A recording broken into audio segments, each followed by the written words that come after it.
So my first thing that I pulled away from the event, Roman Khan gave a talk. He talked about how possible it is to build a business that cash flows for you personally and also builds as enterprise value, as in the value of your business goes up over time simultaneously. Brian Yang gave a great, very informal talk, so to speak, about TikTok and just content in general. So David Herrmann gave a great talk with Taylor Holiday on how to build out a media strategy, a paid media strategy live. He focuses on is the creative, the messaging, the branding. How can we unlock, how can we take this product that appeals to this audience, but also tweak it just a little bit so it appeals to and unlocks audience. I did a session with LaTesha Burroughs. Her title of her talk, one of the best titles I've ever seen, running a 12 e-com brand holding company with 1 million in net profit, 0 employees, and taking 3 to 6 months off every year. You gave a great keynote. You kind of got up there and kind of admitted what a lot of people know, but rarely see is that no one has it all figured out. And it was just so cool to see people at ECF supporting each other in that way by being vulnerable. I just felt like the emotional load coming off people at the conference. It was great. Hey, it's Andrew here, and welcome to the Ecommerce Fuel Podcast, the show dedicated to helping 7- and 8-figure brand owners build incredible businesses and amazing lives. And man, just shy to 4 or 5 days ago, returned from New Orleans for the 10th anniversary of our inaugural ECFLive, which is pretty wild and pretty fun to celebrate. And you can probably still hear the raspiness, slight smoker's, voice that I'm working through here after 4 days of just talking to people and going nonstop. But always love doing a recap episode of the event, talking about it, debriefing a little bit, and some of the big takeaways. And joined for that by Mr. Bill D'Alessandro. He's the man behind Natural Dog Company, keynote speaker this year, longtime good friend and co-host. And excited to kind of share what we learned, just kind of relive a little bit of the event and geek out on this sort of it. So welcome back, sir. Thanks. I had a blast. I ran into an acquaintance in the Charlotte airport after I landed. And they oh, Bill. And I opened my mouth and just a croak came out. And he was like, oh my goodness, what is wrong with you? Are you feeling okay? This is ECF disease. It's fine. Yeah. And it was 3.5 days. It was the last night you and I were both out late, although in slightly different pods circling each other in some of the more questionable parts of New Orleans. But yeah, super, super fun time. What do you think? This is the first time we've ever gone back to New Orleans or gone back to a city we have done an ECF live at. What are your thoughts on New Orleans as a place to have spend 4 days at? I thought it was cool. I mean, this is not original thought, but the food was awesome. All the different restaurants. I mean, it's a food city, right? I also like that it was open late. So there were lots of places to go. You guys picked a good hotel. I thought it was a good airport, good enough airport. I flew direct. I thought it was nice. I liked it. I kept waiting for things to shut down on Friday night after the conference we were at, and they just didn't shut down. At one point I just had to be all right, I'm going to sleep. Good night. And things were still going. Bourbon Street goes till 6 a.m. I think. It's craziness. You go to Bourbon Street once every 5 years, and that's plenty. So yeah. But yeah, I loved it as a city. It was fun. It's an interesting city, and the food, like you said, not original, but had probably one of the best pieces of fish in my life. That night we were having the speakers dinner, and it was just fun. It was a fun city to go back to and hang out at. So the format was a little different this year. We did usually we'll do adventures and get out on the town and things. And this year we did kind of a 2 ticket options, because some people, rightfully so, were hey, 3 full days of an event is just a lot. We're people are running businesses, they have families, and then you add the travel and it's 4.5 days. So we did upfront the adventures and some house kind of small networking sessions on day 1, and then the content on day 2 or 3. And it worked all right, but I'm not sure if I'd do that again, because it felt, it worked okay. But I think it almost felt we didn't have a proper kickoff, and I architected all of this, so this is 100% on me. But I'm not sure if we'll stick with that format. So I'm guessing, what do you think of it? Did you fall in love with that, Bill, or would you maybe? So I missed it, unfortunately. So the first day was meant to be come in, you guys had organized all these cool things, like a blacksmithing adventure, a food tour, a cocktail tour of New Orleans, which was sounded really fun. I got stuck at work and I had to miss that first day. But it was a little bit weird because it was sort of like a soft start. The kickoff was then the following day. And I heard it just sort of felt a little bit informal. Not that it wasn't fun. First day, and we were at the opening party, and I was like, "Wow, is this the opening party?" Because we've been doing this for a day and a half at this point, you know. So, so we may tweak that again. But it was a really fun time, and I wanted to hop on, as we always do, and talk about kind of what stood out to us, some of our big takeaways and lessons from the talks, or just conversations that we had in general, which is always a good time. So I'll kick us off. So my first thing that I pulled away from the event. Roman Kahn gave a talk, and Roman has built, he's someone who owns a company called Peak 21, which is kind of an investment company where they invest in brands. He's built a company called Linear, and some other companies as well, just really successful entrepreneur. He talked about a lot of things, but one thing that really resonated with me, and Bill, this won't be a surprise because I mentioned it in the Q&A, was he talked about how important it is to think about, or how possible it is to build a business that cash flows for you personally and also builds as enterprise value, as in the value of your business goes up over time simultaneously. And that sometimes, people tend to focus on one or the other to the detriment of the other one. And so, he kind of made this point, like, as you're going along, take dividends and put money aside and put it on take it off the table. And his point is like, once you get to like $2.5 million liquid, which is not, it's not an insane amount of money, but it's a meaningful amount of money. But once you get there, the way you make decisions, the way you think about how to, the work you want to do, just your framework, when you have kind of a nut that can cover your basic, when you've got some security, the way you think about life as an entrepreneur really changes. And I thought that was really wise. And personally, like I said as well, I feel like I've taken more money than I should have out of the business. And I think if I had taken less money out and invested in the business, probably would be in a better place overall. But I think oftentimes people don't think about that. And the more common mistake is, hey, let's grow this. Let's shoot for the moon. Let's have a massive, huge exit. And sometimes the exit works out. Sometimes it doesn't work out. Anyway, I thought that was a great point that he made, and one that was really salient. Yeah, well, the funny thing is that cash flow and enterprise value did not used to be so divorced. This is like a zero interest rate phenomenon, like recent years. Like, cash flow is what drives enterprise value. People want to buy things that cash flow for the most part. And I think that kind of is returning to reality in e-commerce, that people want businesses that make money. The other thing I really love from Roman's talk, the way he framed it, is your business should be a money slave to you. It exists to make money, and don't lose track of that. And obviously that sounds like so incredibly obvious, but it's very easy to lose track of that as a business owner. It is. And you're right in that often enterprise value and earnings are connected, right? They're very strongly correlated. But it's also very true that when you're an entrepreneur and you have a big chunk of money sitting in your bank account, it's very easy to come up with potentially suboptimal ideas for how to spend that money on your business, right? Like, if you're growing like a rocket ship and you know that you can buy the inventory and that's your biggest, you can buy inventory now and sell it for 5x in 6 months. Great use of cash. That makes sense. But other times, and we all have stories of, that 20, 30, 50, or more $1,000 that you've invested in something and you wish you had back, Anyway, so point being, I think it's good discipline to take some money off the table regularly. It helps you be more disciplined with your investing, and it gives you a safety cushion. I love that. So That was my first one. Bill, what was your first takeaway here? My first takeaway was, so I've been going to ECFLive now for 10 years. This was my 10th ECFLive. So cool. And so I was one of, Andrew, you're nice to recognize that I think 7 of us who'd been to all 10. Here's the thing that shocked me though. Most people were newish. Like, there was so much fresh blood. There were so many people I hadn't met. There were so many new e-commerce businesses. I was just blown away at all of the weird niches, the embroidery supplies and live frogs and, like all kinds of crazy e-com businesses that I hadn't met, and such genuinely nice people also. So you go to something for 10 years, like, yeah, part of it I'm seeing like a lot of old friends, but like, I met a ton of really interesting new people, which was, and the event is so new and different every year. Like, you guys mix up the format, and I know you try to get some new people and new blood, but like, it felt very fresh this year, which I really liked. Good. Yeah. We had, I think it was about 60-40 returning versus new, or maybe even like 1/3, 2/3 returning versus new, with the returning people being on the heavier side of the scale.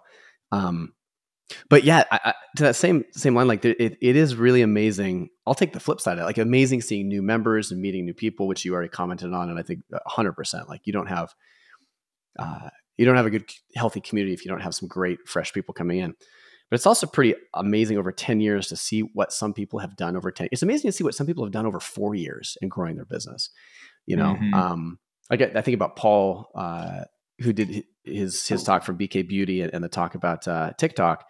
And man, they've just completely exploded that business and it's growing like gangbusters. And he's a super smart, sharp, focused guy. And what they've done in just 5 years or less, I believe, is pretty phenomenal. So seeing stories like that is it's just fun to see that happen in kind of the ecosystem and be a tiny part of that. It's super fun. Well, one of the things you said in your remarks was just the value of compounding and staying in the game. And, it's very easy to get, we all want things now. I want things now. I want to succeed tomorrow. But it's very easy to overestimate what you can get done in 1 year, but underestimate what you can get done in 10 years. And so to see people who have been at it for 4, 5, 6 years, you go, whoa, you have made absurd progress. And of course, it sounds like not that long, like 4 or 5 years. That is a long time to live, right? To do it and to put your nose on the grindstone. Like it feels like a long time in the moment, but in retrospect, it's not that long at all. And you can really build something cool. Yeah, it's just, I think kind of hard, again, if we were there, you heard this, but closing thoughts were, one parallel as well is like, there's a lot of people doing it really well, but it's also hard right now, right? Like e-commerce is hard. E-commerce is not getting easier. Acquisition's not getting easier. And so I think you had a meaningful number of people who were kind of in that spot, who their business isn't exploding profitably with just money, pushing out of every little, nook and cranny. And so that's why one of the reasons at the end, try to focus on that. Yeah, like just the compounding interest of over time. And the Warren Buffett slide that I put up there that still blows my mind is that Warren Buffett's 95% of his net worth came after the age of 60. And you look at his net worth and it's like flat, flat, flat, flat, flat. And then at the end, it just explodes like a rocket ship. And we're not all Warren Buffett, but it's amazing. Even relationally in e-commerce for doing ECFLive for 10 years, some of the relationships now, well, think about Bill, you and I and Mike, we've done deals together where the reason we were able to do the deal recently that we did on the investment side and have it work well and have us be able to exit well as well and work through some stuff is because you had like deep trust that you built over 10 years. So anyway, I think that's, it's easy to take that for granted, but it's so powerful, whether it's relationship or money or whatever it is. So yeah, relationships really compound as well over time. Yeah. My second takeaway. So this was one of our houses. And so our houses were kind of the private things were confidential if people share, but this is a little bit of a larger macro strategy. So I think it's okay to share.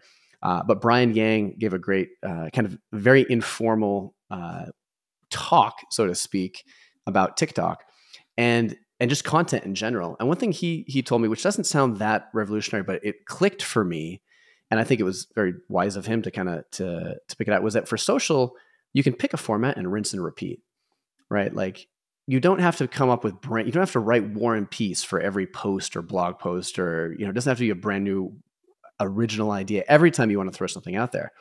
And at first, I was like, really, that seems like that could get old. But then I started thinking about the handful of accounts that I follow, and a lot of them do this. Like they have a formula, they go through. Like one, for example, there's this Instagram account that's really interesting. It's called Body by Mark, and all he does is he goes on the streets and he looks and finds people that are really healthy and asks like, "What's your routine? Like, what do you eat? How do you exercise? Do you take stuff?" Like, and it's the exact same 5 or 6 questions every time. But it works really well because the content's so interesting. And so for me, that was very helpful thinking through, like, if you want to scale up some content and it's really intimidating to come out with all that, you don't need to come up with fresh content every time. You just need a template that can allow content to uniquely and, be able to kind of work its way through. So I thought that was fascinating.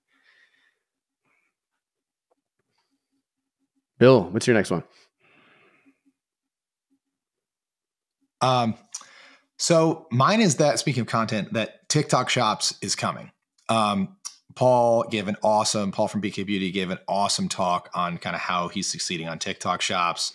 And I think a lot of brands kind of know that maybe I should be on TikTok, or, maybe I spent a few dollars on TikTok ads, But like, you don't hear TikTok in the same conversation as Meta, Facebook and Instagram ads at all. But I met several stores that were crushing it on TikTok shops, and almost every store wants to figure out how to add that as a channel. That being said, the amount of brands who have figured it out is still infinitesimally small.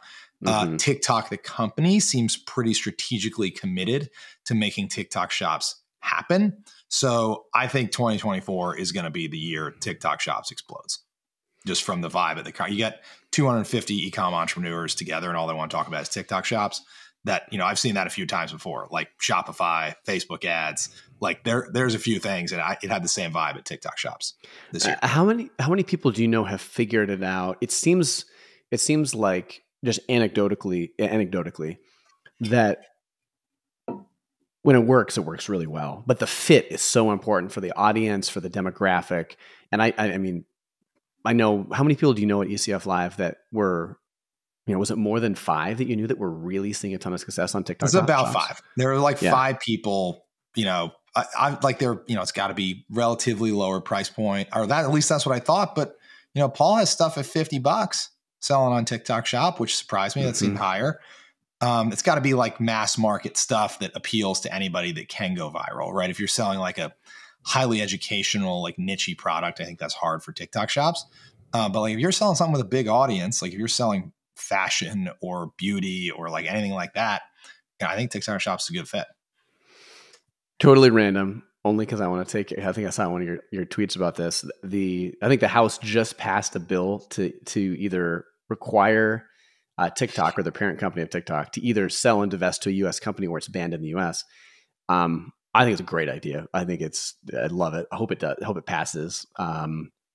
From just as national security and from a lot of different reasons, which we can get into. But you don't think it's going to happen, Bill? So you think this is no way this is going to fly? No way. And don't shoot the messenger. I think it would be a great idea. Also, like, it's rotting our children's brains. Don't shoot the messenger. So like, don't shoot the messenger here. But this is never going to happen, right? So like, if let's say they get all their the votes in line and they pass this thing, they're going to give them 165 days to sell TikTok, or it's going to be banned in the United States. So either they will sell it to Facebook or whatever, and then TikTok is going to continue. So TikTok's not going away if they sell it, obviously.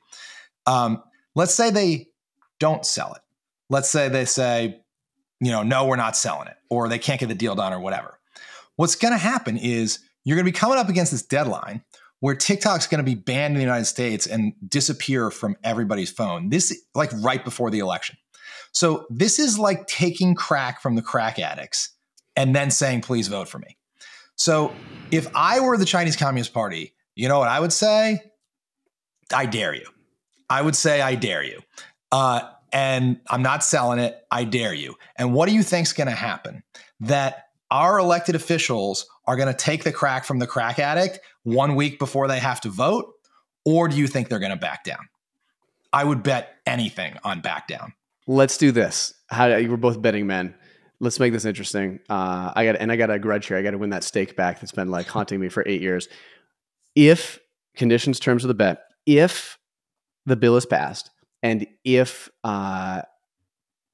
China calls their bluff and says, "Hey, we're not selling it," if TikTok comes back, if it gets banned and it comes back within, let's say, 12 months, you win. If it gets banned and does not come back, then I win. So bet will only be in play is if China. It's is way simpler. If TikTok gets shut down for more than a week, you win. Ever. Oh, done. Okay. Well, it's not happening. Okay. But and by shut down, I mean inaccessible in the United States for more than a week. You win. It's not happening. Okay. But all right. We'll firm up the rest of these bets offline so people don't have to listen to it. But I like this. All right. Sorry. That was like a 10-minute. I 100% took us there, but that was fun. Bill, is it you or me? I can't even remember. It's your turn. Me on this time. It's my turn. Yeah. Okay. So my next one actually comes from you, sir. You gave a great keynote. And for people who haven't kind of been following you for 10 years, you gave a talk it was the first ECFLive, wasn't it? Yes, it was. Yeah, in Austin, about kind of how you were building this business, 4-hour work week style, lean lifestyle, all this kind of stuff. And then fast forward, 3 or 4 years to Laguna Beach, and you gave another talk about how, this 4-hour work week thing, you can't really build anything meaningful. There's a lot of, it's not as fulfilling as you think. So you went hard the other one. You're like, I'm building a team, I'm scaling up, I'm hiring a ton of people. And then you came back this year and kind of said, you know what? That was tough, partially because I had so many people, partially because I was trying to build a holding company, and there was a lot of inefficiencies around building a holding company with lots of brands. It splits your focus in these things. And a couple of things I loved about your talk. One, I love that you kind of got up there and kind of admitted what a lot of people know but rarely see, is that no one has it all figured out, right? Like you were trying to figure stuff out. You took the best information you had, you made mistakes, you corrected, but like it was ugly at times. And I thought it was very cool that you were open about that. And that when the information changes, to change your mind, it's really easy for all of us to be doing something and be locked in for a long period of time. And I loved your call for like, hey, always be looking at information. And when you realize, hey, I built a holding company and the efficiencies here are not what I thought, and in fact, there's actually inefficiencies, let's tear it apart. But you also spoke to like how the reason you didn't want to was because of like your identity and kind of some ego things, and that, hey, this is who I am. Like, I'm the dude that buys all these businesses. If I reverse course here, I have to kind of admit I had it wrong, which was a huge stumbling, it'd be a huge stumbling block for anybody to do the right thing, but you did it anyway. Anyway, I thought that was fantastic. And one of the final things I took away was that I think rarely is one extreme the answer, right? Like if you're just doing a 4-hour work week and sitting on a beach, you're probably gonna be miserable. If you are growing as fast as you can with 100 employees and 50 brands, you're probably gonna be miserable. And so anyway, I thought I really enjoyed your talk this year. It was so cool seeing it come full circle over, the course of 10 years. Thanks, man. Yeah, the talk was titled There and Back Again, over almost 13 years since I started the business. And also, I think there are phases, right? Like for all of us, like sometimes you are in push and growth phase. Sometimes you might have young kids and are in lifestyle business phase, and if you stay in the game for a long time, you will probably go through a lot of phases. And, older you will probably understand a lot of things that younger you does not. And we are all just trying to figure it out. And so that's kind of my goal. Like I was saying to my wife, I go to talk at these e-commerce conferences and I never talk about e-commerce. I just talk about business. I talk about life and, what it's like to run a business and be an entrepreneur.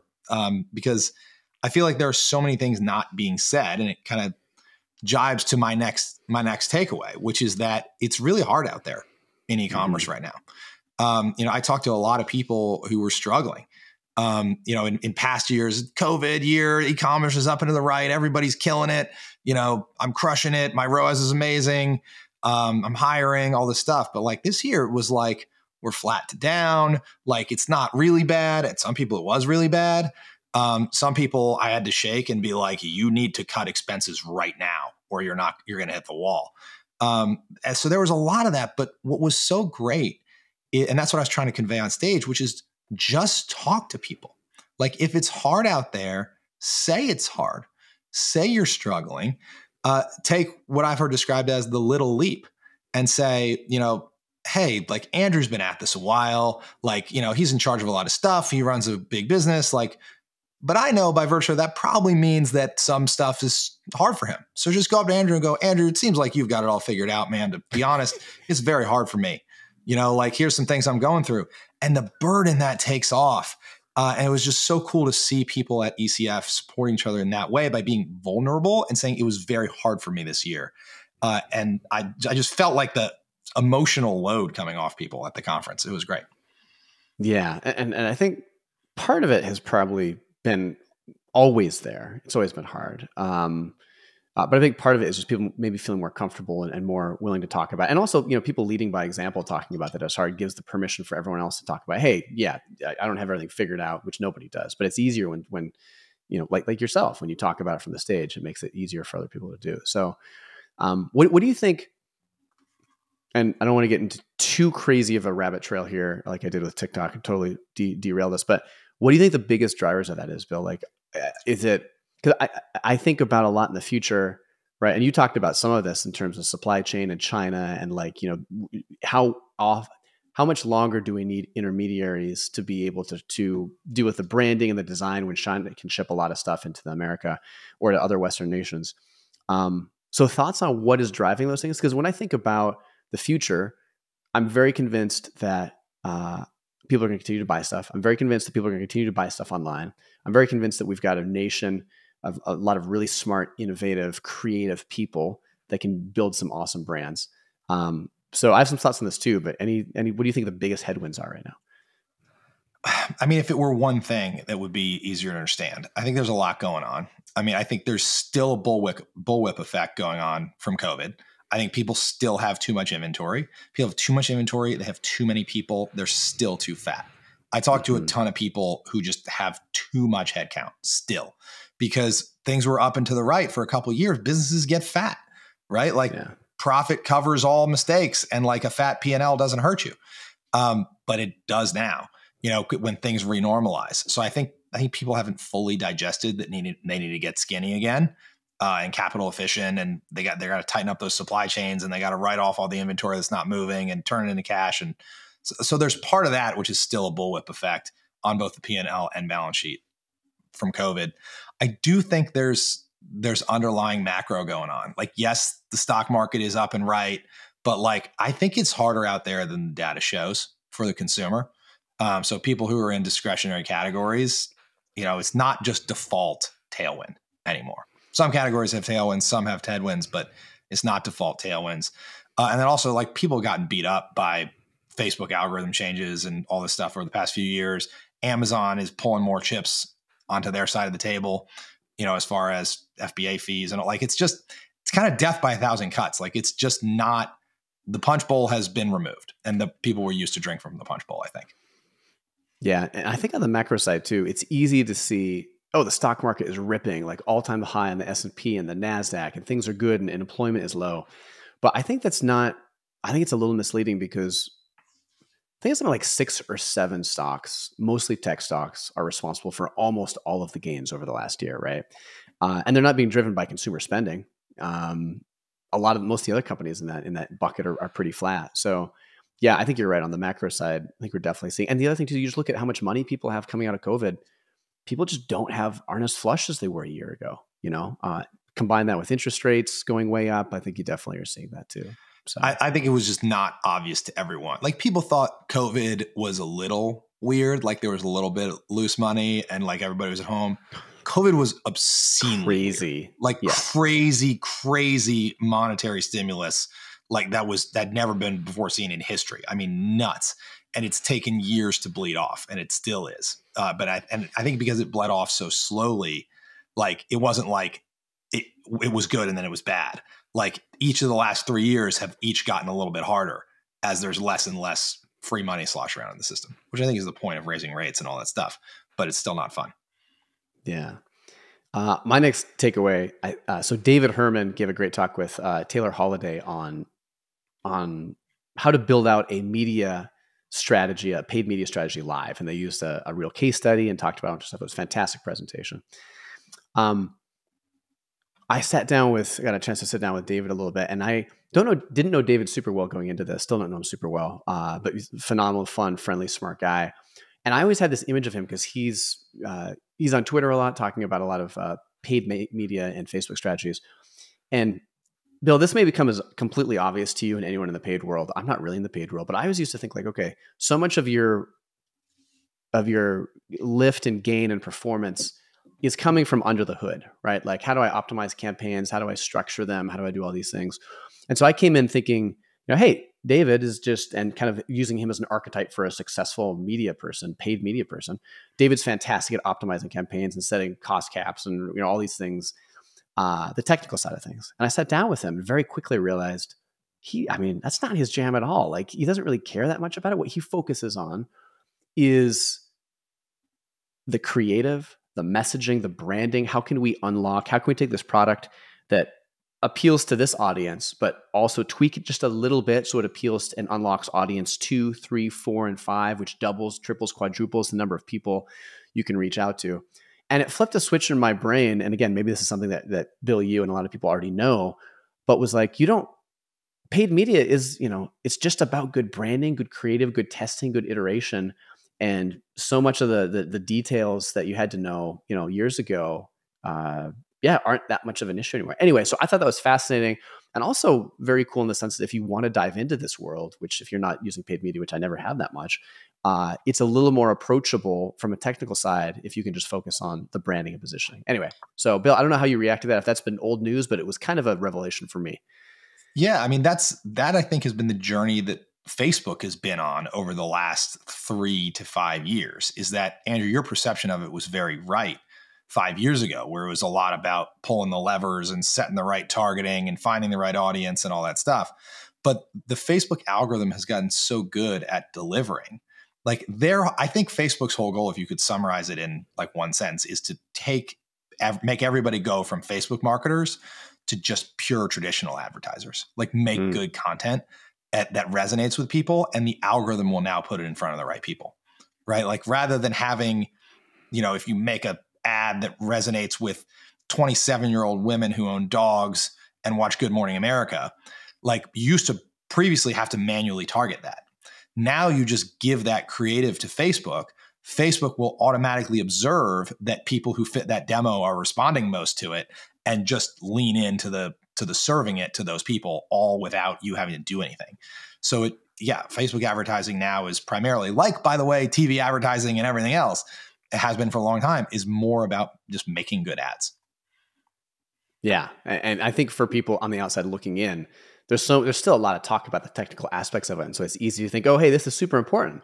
And it's probably a little important, but not enough to keep you from diving in and probably seeing results if you focus on the right stuff. So, and also, like you could have mediocre ads and be really good at media buying on Facebook and still do well. You can't anymore. Like you have to have a good ad, and then maybe media buying skill can improve your return on that, but it's table stakes. You got to have good content. Yeah. Bill, your last one. What's your last takeaway? So my last one is that all of a sudden everybody cares about finance. Finance is on top of everybody's mind, and very few people. I feel like the whole industry has kind of moved past ad hacking. Like 5 years ago, like the theme of ecom was ad hacking. Like, how do I advertise in a way that gets people to click and my ROAS is really good and I can acquire customers? And it started a year or two ago, but in the last couple of years, it is all about how do I run a P&L? I mean, even Taylor Holiday, a friend, an incredible genius marketer, right? His talk was mostly about like forecasting inventory and like how to break down your P&L, and then some about ads. So like watching the industry mature past this kind of ad hacking into more kind of traditional finance I like to see it. I mean, it's just more mature, and it's fun for me because I'm a finance guy also. I really noticed that this year. I think that's an understatement. Bill's been waiting for this day for a decade, and probably goes back to his room and just pops the champagne. This is his jam. All of a sudden people want to hear what I have to say, Andrew. Before it was everybody just want to know about ads. Now we talk about contribution margin. People are finally listening. Oh man, you want to. Bill's love language. It's not touch. It's not physical. It's not like quality time or words of affirmation. It's like numbers. Like give him the numbers, talk numbers with him, and he'll be a happy man. Touch me in the spreadsheets. Is where I like it. Oh, jeez. Yeah, it's. I think you're right, man. I noticed that too. Just a lot more talk about that. I think partially because getting back to fundamentals, and also because, like you said earlier, there's a lot of people who are probably still too much headcount, too much overhead, and it's super important. And just like the mentality too, maybe the a year and a half, 2 years ago when everything was just on fire and it was just grow, like, valuations at the top trickle down to mentalities kind of, towards the middle. And I think you're absolutely right. I love seeing it too. I'm a finance geek. I tease you for being a finance geek, but I don't know if I'm as financially geeky as you are, but I'm definitely there with you. It's healthier. I mean, e-commerce is such a hard business model that you're going to get roadkilled if you aren't actually a good financial operator. And maybe that didn't used to be the case when e-commerce wasn't as hard of a business model. But today, e-commerce is a very hard business model, so you got to be savvy. Well, it's also less intuitive the way e-commerce works, and if you're growing, you just suck up cash, and like there are some huge pit hole or massive huge trenches that you don't see coming if you don't know, and that can just destroy you. And so I think there's some those elements of the non-intuitive finance part in e-commerce also make it more important. My last one. So I did a session with LaTesha Burroughs, and the title of her talk, I was talking about hiring an EA. She was talking about her title of her talk, one of the best titles I've ever seen, running a 12 e-com brand holding company with 1 million in net profit, 0 employees, and taking 3 to 6 months off every year. And just a really fantastic talk on a lot of different levels. But one of the things I took away from it, and it also resonated with Roman, kind of touched on this earlier, was she mentioned kind of throughout that, hey, she for a while was really set on exiting a company. She wanted to have it was part of what she wanted to have as part of her identity. She talked about how it was kind of her ego was wrapped up in that. She wanted it for the validation and kind of the social credibility. And she finally came to terms with like, hey, I don't want to be a unicorn and I don't need to exit. And in fact, kind of going back to the compounding I was talking about, if I take this business and I let it and I hold on to it for a while and I can build a life where I can enjoy it and keep it for a decade plus, it's actually going to be as valuable, if not more valuable. So I thought that was very cool from the different approach, from the fact that she acknowledged how much kind of outside pressures and identity and ego play into some of the decisions we make, which I think we kind of know, but doesn't get talked about it a lot.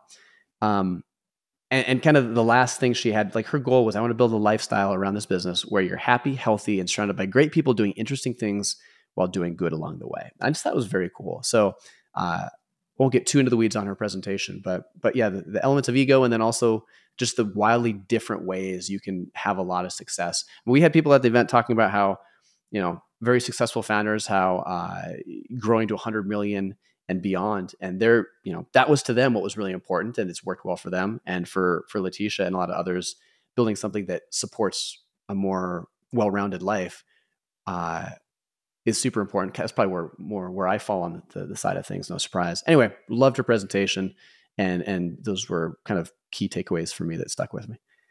I mean, it's, you go to ECFLive, 250 plus entrepreneurs.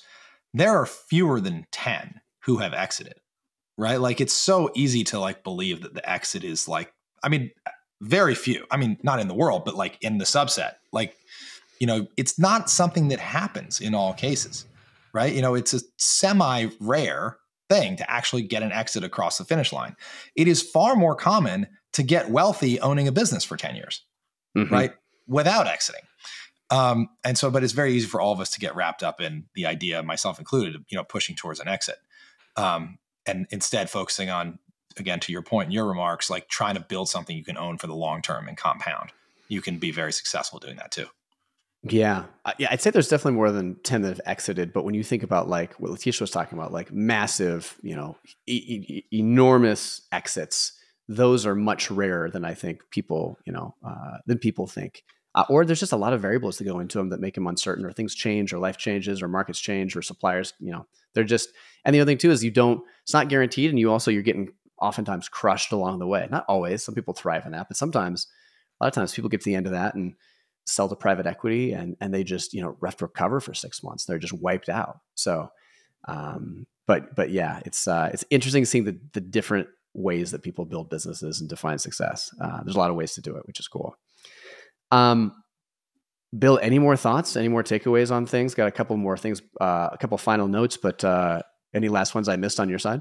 I mean, the last thing for me, it just underscores every single year, like going to this event is like therapy for me and clearly for everybody else.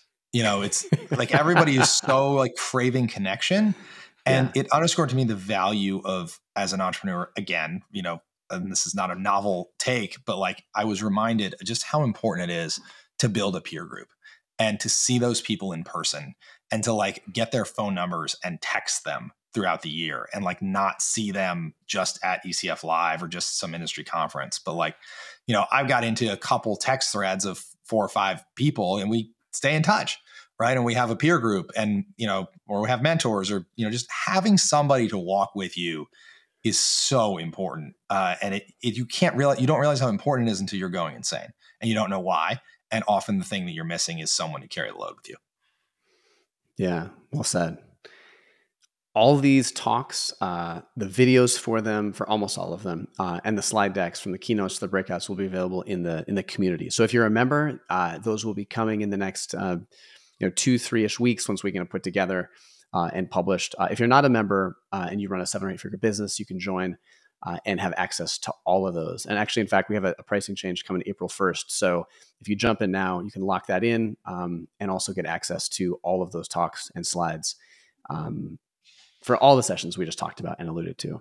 Also want to give a huge thank you. We had 2 amazing sponsors this year, Final Loop, and the team there that came in. Final Loop does automates your bookkeeping with a lot of smart AI, and I heard great things about them from the community. A lot of the people in the community love them. They get your books incredibly quickly. So Final Loop, thank you for sponsoring. Check them out if you're looking for a faster, more streamlined approach to bookkeeping, and then also to SendLane, who does incredible email and SMS marketing and segmenting. So we had the teams there, both great sponsors. Thank you for making it possible and appreciate the support. And then our other supporting sponsors, Revision Legal, Tax Valet, Getita, Mercury, Quiet Light, Finale, Fulfill, and A2X. And then finally, just a huge thank you to Patrick, Diana, who is our new Director of Community Connection and was our MC this year, and especially to Audrey, who just puts an unholy amount of work into, wrangling 250 entrepreneurs over 4 days across, 10 adventures and a lot of different properties. So super lucky to work with my team, and they just crushed it this year. So thank you. And Bill, to you, man, finally end on this. You've been with us for 10 years, spoke at the first one, spoke at this one, always such an incredible presence and helpful in the forums with people on site, and very open with your journey, which is not always the easiest thing to do. But appreciate you, man. Thanks for being a part of it for a decade and for just being such an awesome member and friend. And it's been a fun run, man. It's been good to have you here. So thank you. Well, I hope it's not over. I hope we do it for many more years to come. It's been and this is our last ECFLive is what I was going to end on. But it's been just an incredible part of my life. The value of having, peers and friends in this e-commerce entrepreneurship journey is unparalleled. I don't know where I'd be without ECF, to be honest. It's just been really wonderful. And I know a lot of people I have met and saw at the conference have said the same thing. It's really special. Thanks, man. It's fun to get to do every year. I feel pretty lucky. Thanks for listening, everyone. If you were there, thank you for coming. If you weren't, hopefully we can see you next year. And Bill, we'll see you in 2025 for next ECF Live.